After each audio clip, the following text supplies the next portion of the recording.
replanting the forest. It's a lot of, I like to think of languages as an ecosystem that you're working in. And I also have some thoughts on like the terms that we use in indigenous language movements. But I'd like to start by speaking the Tlingit language and sharing a short story that was shared to me by an elder named Austin Clarence Jackson. And so I will speak Tlingit, and there'll be some images with subtitles. My daughter just went to the mall, so she's 14, and usually she's my live translator. I don't know why this thing is beeping. I'm so sorry. Hold on a second, folks.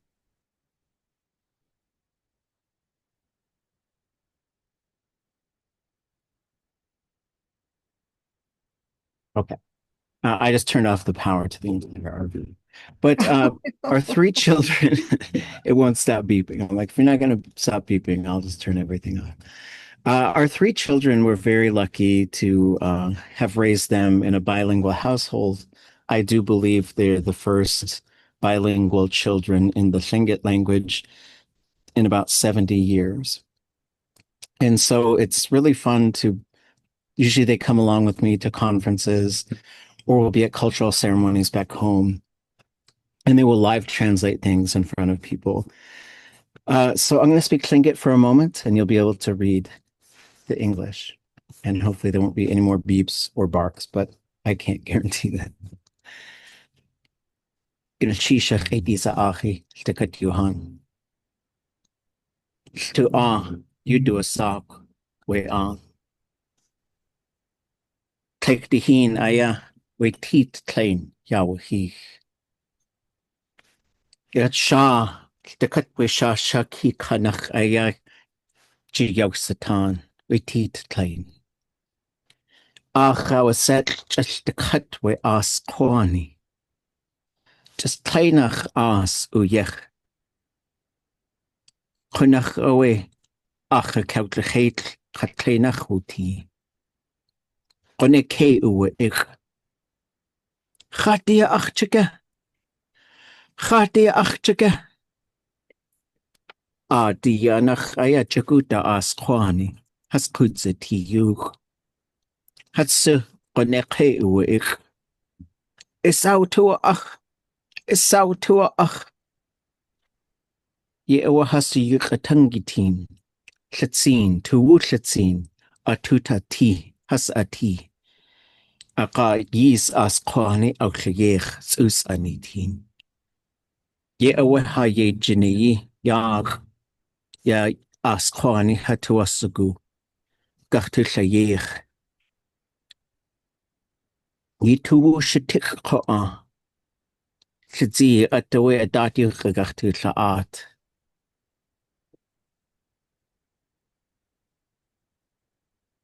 Kash ituch chishik.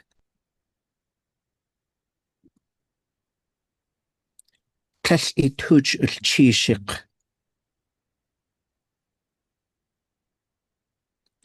Kash ituch chishik wasa ishan den hakawashu.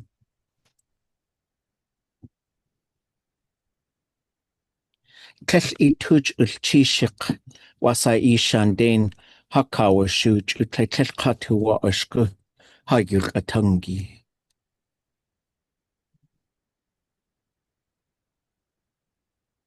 I think about these children all the time, and it's not just these, but this is a visual representation of all the children who went through the residential school and the boarding school era, which the elders who taught me Tlingit when I was learning over the last 30 years,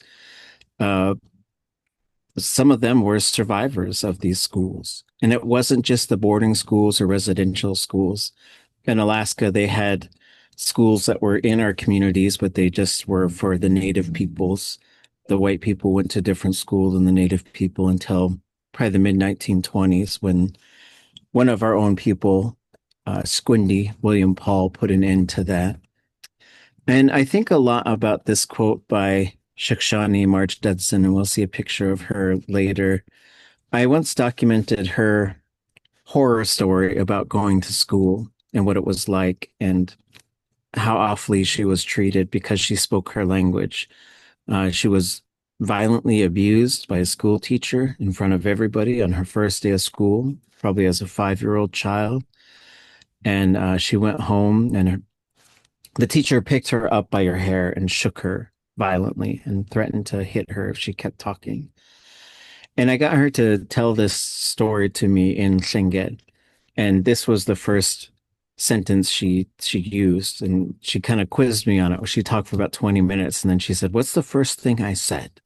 I was like, "Oh no." Like I didn't, I could understand her. I was listening to her. But even like when she said, "I had to start with this sentence. Do you remember it?" And I could only remember parts of it. And then she said it. And even though I could speak Tlingit pretty well at the time, I couldn't fully understand what she was saying. And then she translated it for me. And she said, if I was going to tell you this story, I had to start it with this sentence. And so she even thought about like the very first thing she would say when she told her story.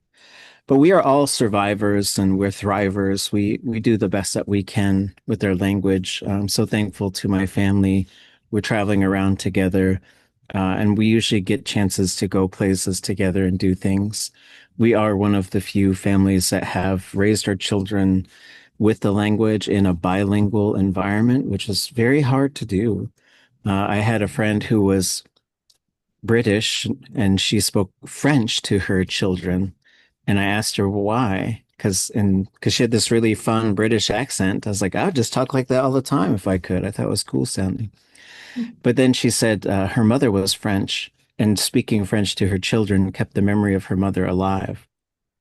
And I had another friend who was from Uruguay and would speak only in Spanish to her son. And so I started thinking about this as my wife and I started to consider having children. And when we did, we decided to try a one parent, one language household. And it works. And it works in terms of comprehension. Like my kids can understand pretty much anything I say to them. They could translate for me if I wanted them to. And I'm so happy that they could do that. My my big wish for them is that they have other children to speak with because it's kind of hard for them to speak the language because they don't have other children to speak with. And those are things I think about a lot at home is how do we create a new generation of speakers, which is really what we're working on and why I shared the opening story about the tree people and the tidal wave and how they rebuilt the forest. We are Tlingit people, so this is our territory. We got some cousin languages way down in your folks' neighborhood. So we are related to Navajo and to Apache. We're related to some languages on the southwestern Oregon shore, coastline, and also Northern California, Northwestern California. And then an awful lot of languages that are in the interior of Western Canada and also the center of Alaska. But we don't have any other language we can talk to. We separated long time ago and our language changed quite a bit. But if you spoke Dene, if you spoke Navajo, like you could learn Tlingit probably pretty fast because you're like, oh yeah, we have this thing, but it's a different sound or has a little bit of a different function. And so we are committed in our language movement to working together with any other Indigenous language, sharing knowledge, sharing time together, talking about what it takes to transform your people. Because what we're trying to do is transform people at the individual level, the community level, and the government level so that our languages have a stronger chance to survive. Our Tlingit peoples are known for the wall screens and totem poles and house posts and chilkat blankets. And I look at these old pictures a lot and think about the strength of our people and how we're going to restore it both visually and linguistically and culturally, spiritually. We do, as most Native people do, have a lot of problems with drugs, alcohol, sexual abuse, domestic violence, children being taken from homes, people being put into prisons. And so, what we're trying to do is a very holistic picture of returning to what we call kataduk, which is like a word that could mean for a wound to heal completely. Like if you ever got a cut on one of your fingers, especially on the inside, like on your dominant hand that you use a lot, sometimes it takes a long time to heal because you're using your hand and it keeps getting broken open. But when it finally heals over, the word for that is kataduk. and it means the skin has become whole again. But it also means for a rock to be really solid, or for a village to be just really like a fortress. And so I like that word a lot because I think about returning to the state of wholeness. And we can never sort of become what we used to be, but we could become at least a more familiar echo of what that was. We study a lot of the old people who've been recorded. Our language has been recorded a lot. We do a lot of breathing exercises like this with our students. So at the top it says "Neshtednitasa," which means breathe into the body. "Eteseko kuchte kashat," hold on to your breath. "Kuchte nitasa," return the breath. And "Kayek," be calm. And so sometimes we'll do these breathing exercises with students as they're learning the language, and we'll tell them when you're breathing in, breathe in through your nose. Think about strength, think about courage, think about healing, think about belief in yourself, encouragement for others, and just bring those good things into your body and then hold them there. And then when you're breathing out, think about fear and think about anger, think about doubt, think about pain, think about suffering, and release those things. And so I particularly see language restoration as a healing movement for the people. There are only about 6 master level birth speakers, so the speakers who could kind of do it all. We work with them quite a bit. They are all in their 80s and 90s. The ones that we used to have a lot more who could speak at a very high level. And we did a lot of documentation because we knew that our time was limited with them. I do see language, community, and individual health as very interrelated. So for the individual, we're trying to focus on identity, comfort, confidence, and respect so that they respect themselves to a point where they're not going to harm other people. And people are complicated beings, I get it, but we're trying to make sure that people are accountable if their relationships fall apart or if their friendships fall apart. Like those are things that do happen, but we want to make sure that no one is violating anyone else's sense of safety and trust. And we're trying to be open about the communication that it takes, I think, to increase the accountability of people and to reduce harm to Native women in particular. And we want people to feel comfortable. We want them to feel like it's okay to talk. It's okay to, there's no mistakes in the language learning that we do. It's all just learning. We want to increase their confidence. We want them to have a strong sense of identity so that they won't harm themselves. We have a lot of self-harm that happens to people. And we do believe that a relinking to the land and to identity is a pathway out of that, the level of self-harm that we see. Then for us, the healing path of an individual is related to the healing path of the entire language. So we're trying to increase the number of speakers. Domains is a physical or social space where the language is used, and we're trying to increase the places that our language is used and take places back. We used to cut fish in the language. We used to harvest a deer in the language. We used to go get berries. We used to weave beads. So everything was done in the language. So what some of the things that we try to do is say, okay, let's take a group. Let's go shopping in the language. Okay, so if you're shopping, what do you need to be able to talk about if you're shopping with someone?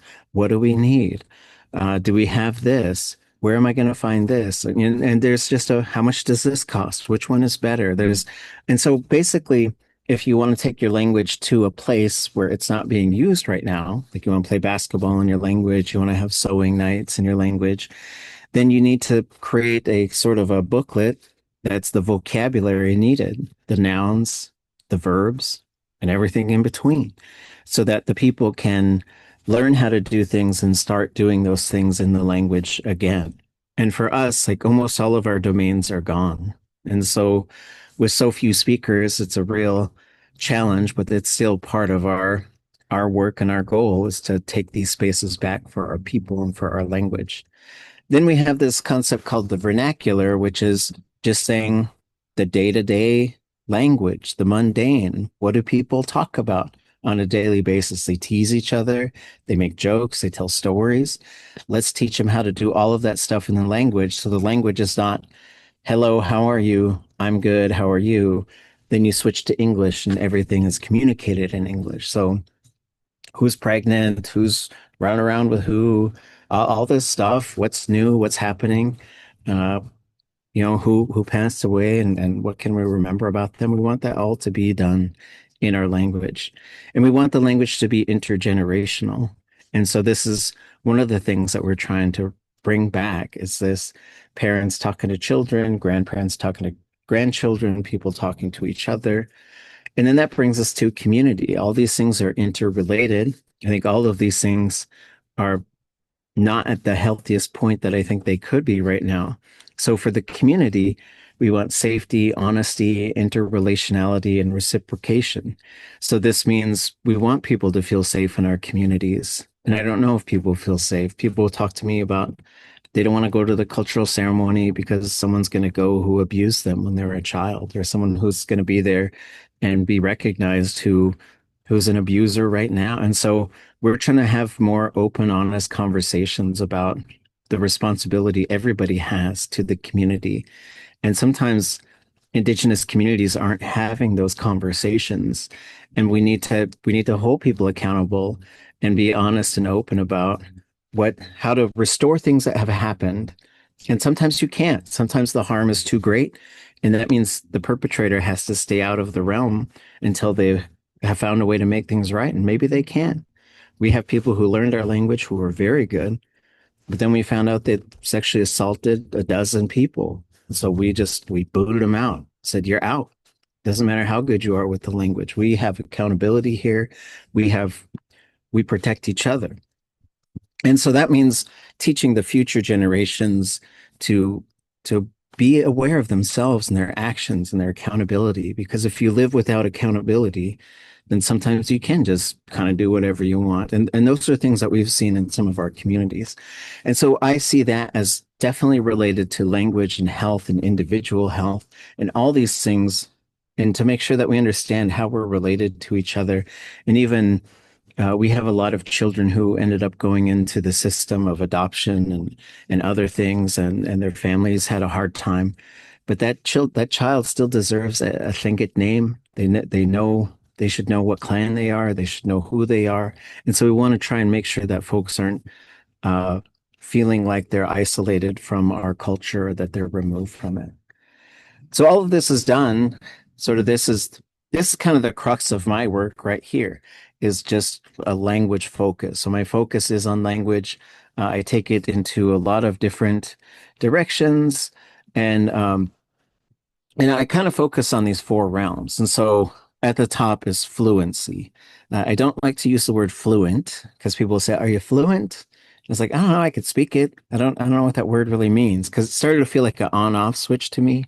Or when I started teaching Tlingit, uh, I was probably in my late 20s. It was so that would be 20 years ago, plus. And people would say, "Well, are you fluent?" And it felt like I was supposed to bring out my BIA card and bring out my fluent card. And I felt like it was a little bit too much of a gatekeeping type of thing.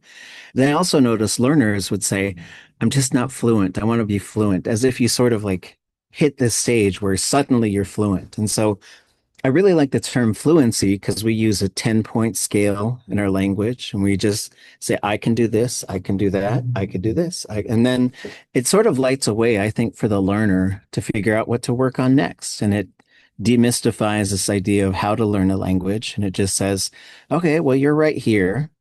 And it's not a life sentence. It's just saying, if you do this, you should be able to get up to here. And so the biggest thing to get to higher fluency is creating areas where you can use the language and it's safe to use the language. No one's going to make fun of you or stop you or make you feel ashamed because you made a mistake somehow. But fluency is just how familiar is the individual with the language. Then on the other side of here is normalization, which is how familiar is the landscape with the language? Like, do we see the language? Do we hear it when we go out into the community? Are people speaking it when we go out there, or is it something unusual? 20, like you go back 13 12 years ago, I'm going through Costco in Juneau with my kids, speaking to them in Tlingit, and someone runs up to me and says, "Are you speaking Tlingit?" Oh my, and it was just so unusual. And I want it to be just normal to hear Tlingit everywhere you go. And so these two things are related. So the language is familiar to the people, the language is familiar to the place. And then that gets us over here to the vernacular, which is it the thing that people use to communicate? And if it isn't, let's give them the tools to do so. And then over here is reclamation, which is how do we take back these social and physical spaces? Because for us, our language was actively prohibited, it was banished, it was made illegal by the government. And I think they need to be accountable for that. I do believe the US government and the state governments and also the churches that were running some of these schools should be putting an awful lot of money and an awful lot of energy into bringing our languages back to safety. I'm not going to wait for them to do that, but I think they should. And so all of this is sort of like encompassed in courage and determination, ancestral guidance, love for self and the people, and kindness and humility. Because when you're doing this work, like there's so much on the line, that there's so much on a day-to-day basis that I think if you don't take good care of yourself and have a positive working environment, like you could just become very mean and very angry and next thing you know, someone says something and you're chewing them out because they said it incorrectly. And so these are all things that we're sort of that I work on and I try to sort of encourage others to work from this place. And I'm happy to share these slides with you folks. I'll send it to the organizers in a PDF form. So this brings us to like understanding the terms that we use in doing language work. And I think it's important to know the terms. So the metaphor I usually use is if we knew each other and I said, you know what? I'm going to run a marathon next weekend. I'm just going to do it. And you're like, whoa. Then you see me the next week and you say, how was the marathon? I say, it was great. I ran a whole mile, right? Like, so if you're sort of like saying like, oh, we're going to do immersion, but if you go to the school and it's an immersion school and they're using English 95% of the time because it's hard, then sometimes it's easy to sort of say you're doing something when you're not really doing that thing. So, but that doesn't mean you can't do the thing. I think it's important to see these things as steps to get there. So what I work in is Indigenous language movement building. I don't know if did I freeze? Am I okay? Okay. So I work in Indigenous language movement building, which is a collective social movement of Indigenous and non-Indigenous peoples and institutions with the intention of reestablishing and or maintaining Indigenous language presence and prestige. The presence means the language is there. The prestige means that people value it. And the prestige is a very complicated thing. I think a lot of Indigenous communities have been forced to no longer value our language, and we need to sort of reestablish that value. And then Indigenous language reclamation is a collective intention of taking back land, time, space, and education for Indigenous language empowerment. So on a day-to-day basis, these are the two things that I do. I contribute to the Lingít language movement, and I contribute to Lingít language reclamation. If you're dealing with this with your language, however, whatever the state of your language is, depends on what type of work you're doing in language movements and language reclamation. So if your language is safe, which means it's spoken across generations, you have lots of speakers, it's spoken in lots of places, then you're working in this realm of Indigenous language stabilization. You're trying to keep things the way they are. If your language is not spoken across generations, if children aren't speaking it, if it's not being spoken in as many places as it used to, then your language is endangered. And if your language is endangered, your focus is in Indigenous language revitalization. Doesn't mean it's dead. It just means you're trying to bring it back to this place of safety so that we are speaking across generations. We are speaking in the store and at the post office and wherever else we go. And then Indigenous language revival is what you're doing if you have no speakers of your language. It's not spoken anymore at a high fluency level. It's not spoken, children aren't learning it. Then if your language is asleep, and we have seen languages where there have been no speakers for 100 years, and now they're bringing that language back. And it's possible, but we don't want to be in that situation where we'll say, oh, we'll bring it back after all the speakers are gone. Like the time to do the work is now for sure. And then the sort of driving philosophy behind what I do is I'm trying to always do two things. And I got this idea from Dr. William Wilson, who I know as Pila. He's at the University of Hawaiʻi at Hilo. And he said the language movement is made up of two things: protecting the speakers you have while making new ones, and ensuring your language is the language of power and use. So for me, it always comes back to these two things. This is what I'm doing. So if someone says, hey, will you translate the Constitution of Alaska into Tlingit? I'll probably say no, because I don't think people are reading it. And, I think there's other ways to do that work, but it's a case by case situation. If you have a lot of people working on your language, they might be working on an awful lot of things. But for me, it comes back to these types of things. Someone reaches out from anywhere, USA, and says, I'm writing a book. One of my characters, I think they're going to be Tlingit. I made them Tlingit. Did you write some Tlingit for their dialogue? I'll say no. Like, find someone else to do. I have to make speakers. That's what I'm doing. And so this is a graphic that shows basically what I see as the operating principles behind our Indigenous language movement. And we're going to go through some parts of this, and this just shows I recommend for all languages to have a 30-year language plan, to have a statement, a philosophy of education in your language. Who are you? What do you do? And why? And to have a curriculum development and implementation workbook that just talks about this is how we develop curriculum, this is what we use. And I guess Tlingit's like things in fours. So my fourth thing that I would recommend is don't just rely on one method of teaching the language. So I do think there are things out there like TPR and TPRS and where are your keys and accelerated second language learning. There's a whole bunch of methods out there that I think are great, but it's really just a tool in your toolbox. It's not what is the language movement. The movement should be by the people for the people. So we'll go through this. This is sort of a summary of my interpretation of the philosophy of education for Tlingit. So one is there's these four, around the corner of this poster, there's these four phrases in Tlingit. The first one is a boat full of silence always heads quickly towards the waterfall. One of our elders said, this is what my father used to say to me. And it would just blew my mind. Like, the poetry of our language is so beautiful, because I think of this as like, if we don't talk, our language will be lost. So the number one thing that I'm always trying to do is just get people to talk. The other one is you improve it by using the Tlingit language. The first phrase was said by Chukatine Jane Smarch. This one was by Keʻelikōlani Nora Marks Dowenhauer. And she told us you improve it by using the language. And that means, like, you have to be engaged in your language. You can't be in these English environments talking about your language all the time. You have to get people talking, get them hearing the language. And then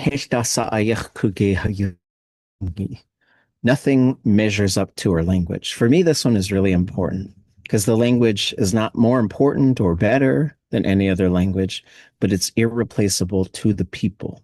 Like, you cannot put something else there and expect to have the same results. And then there's a spirit in everything.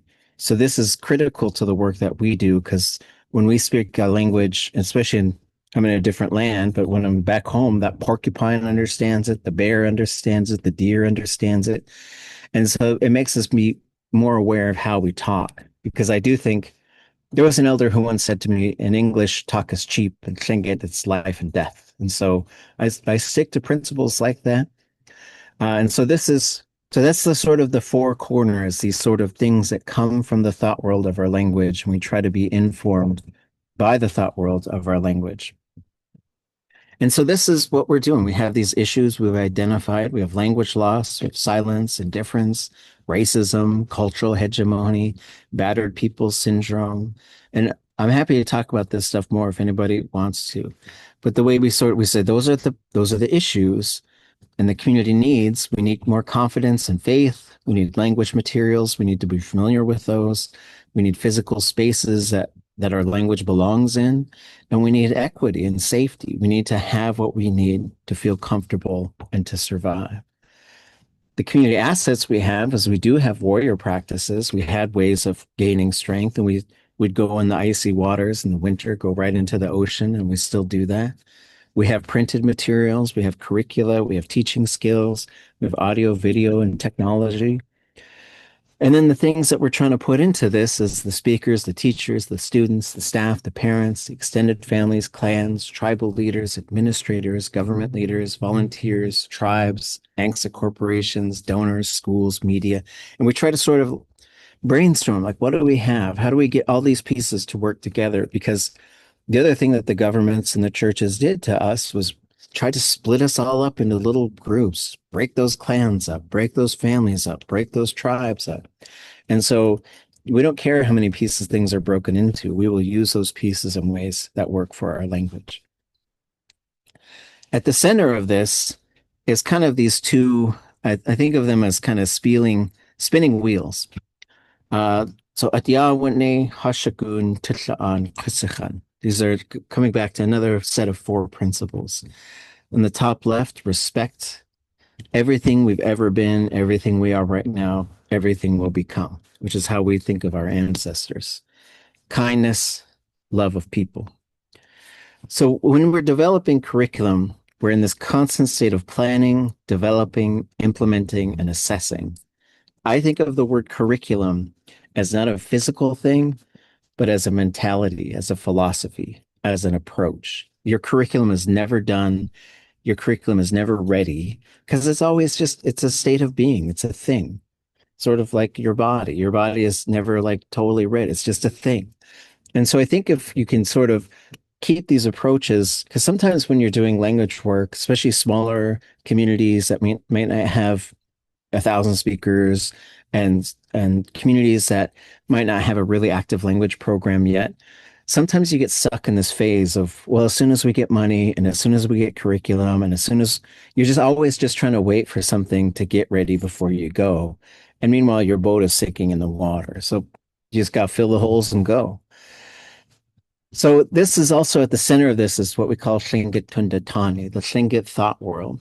So the other thing is, especially if you're building a language school, which I absolutely recommend, like a language medium school is, I think, the only way to keep your language alive. And to have an adult version center. I think you kind of need to have those two things. If your language is endangered, like if everybody speaks your language and everybody's using it, then you might not need those things, but you probably will because colonizer comes for us all. But so I think as you sort of do those things, we focus on individuals and families, the community in our region, education, and governments. And we want our language to go into all these different realms, all these different areas. And so this is Lingít Tundatani, the Lingít thought world, Lingít Yukatangi, the Lingít world. And as you're developing things, you want to make sure that you're not always just translating what's out there, but you're bringing things that come from your thought world as well. So the last thing on this poster is the little cup of coffee, the medium cup of coffee, the big cup of coffee. So if your language is not being used in all the places you want to, and if you don't have as many speakers as you would hope to, then I think you're trying to make transformations. You're transforming individuals and families so that they will choose to use the language. You're transforming communities and institutions so that the language is present everywhere on the land. And you're transforming governments, sometimes tribal governments, sometimes our own governments are stopping us from doing the language stuff we're trying to do. But we're also transforming state governments and federal governments and sometimes international governments. And I think as you sort of build your team and do your work, you sort of decide what your focus areas are. And then this is another graphic I like to use. Is like, don't just chase the money and chase the idea of this perfect curriculum. And so sometimes you can just get stuck in this thing where like you're just writing grant after grant after grant, and then your focus becomes like, and I do wish that they would just give us the money we need to do this, which is substantial. Like really, we should be building our own schools. We should be having our own things, and we should. I've got this other graphic, which I guess I forgot to put in here, but maybe I'll try to put it in here real quick. When when I think of what we're trying to do in education, here it is. So let me put this slider. So this is what I think. So we talked about like types of language programs. The other thing is I do believe indigenous languages should be taking control of indigenous education. Like I don't think like okay, they ran, the colonizers ran our schools for maybe 100 years, maybe three, maybe two, depends on where you're at. And they did a bad job. So we got it. We'll try it for a while. I do think indigenous people should be controlling our own education systems. But then you have to decide what type of education system do you have?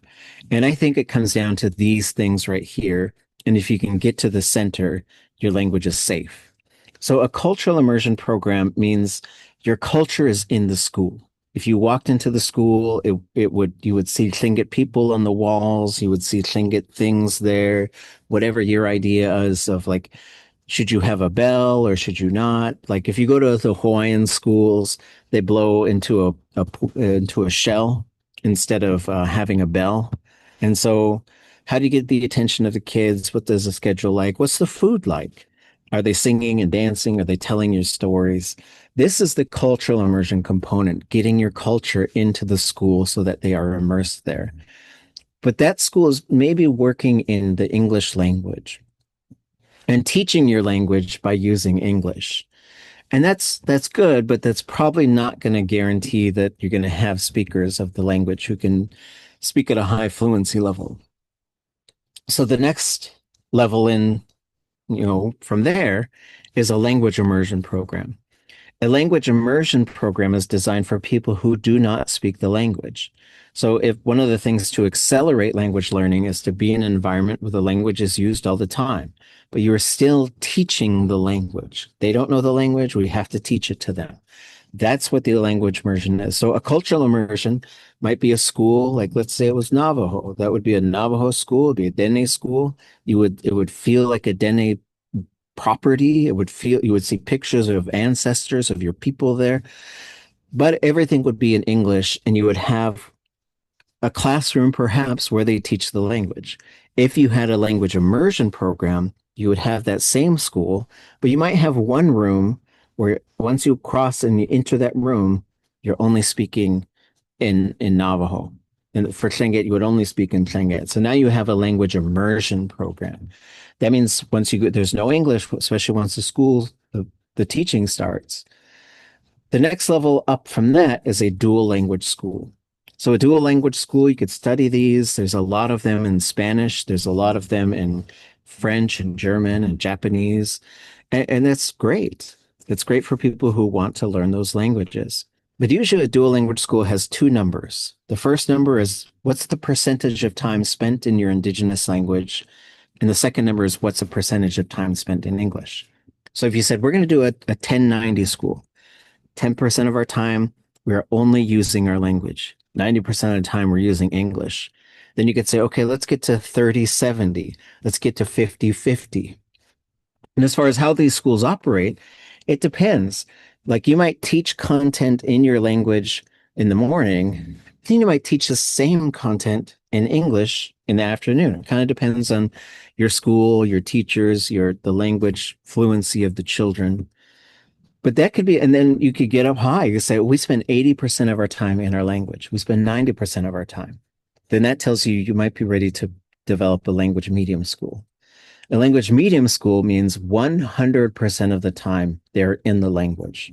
From the moment school starts to the moment school ends, they're in the language. Everybody who works there speaks the language. Everybody who comes on the property speaks the language, and it becomes a safe haven for the language itself.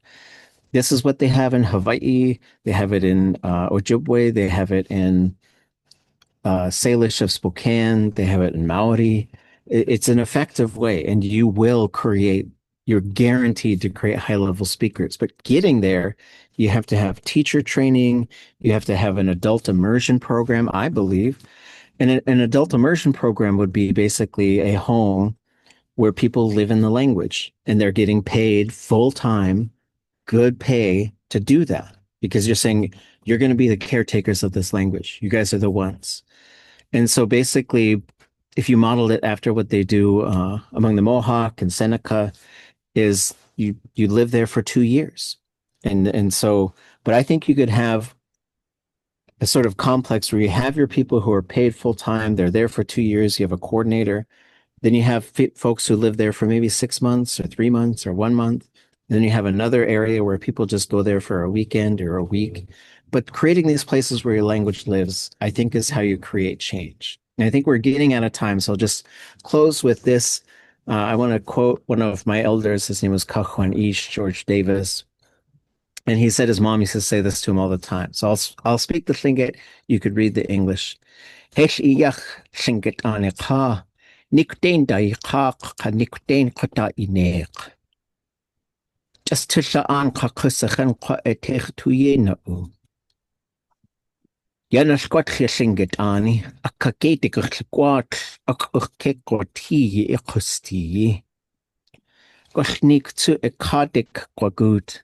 A joey just kusachan katusha an etech tuye na u. Jawasa ye ke ikatini ya an etusa an eku kwashi ide haskur de shi. Bilchish. Thank you folks so much.